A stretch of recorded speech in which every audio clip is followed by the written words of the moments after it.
কপালে টিপ পরা কোন নারীদের আলামত, এটা কিন্তু অনেক নারীরাই জানে না, যার কারণে তারা টিপ পরে রাস্তায় ঘোরাফেরা করতে থাকে।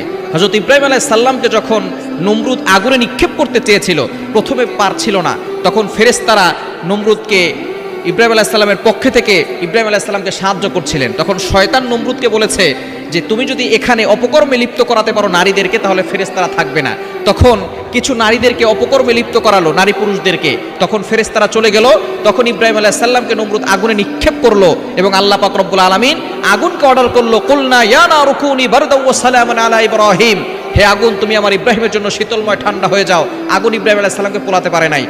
তখন ইব্রাহিম আলাইহিস সালামকে আগুনে ফেলার কারণে যে সমস্ত নারীরা অপকর্মে লিপ্ত হয়েছিল, পরবর্তী সময়ে সরকারি পক্ষ থেকে তাদের কপালে টিপ দেওয়ার ব্যবস্থা করেছিল, যাতে করে ওই এলাকার সকল মানুষ চিনতে পারে এটা হচ্ছে সরকারি যে সমস্ত পতিতা নারী আছে তারা হলো সেই লোক। সুতরাং এই কপালে টিপ দেখেই তাদেরকে চেনা যেত।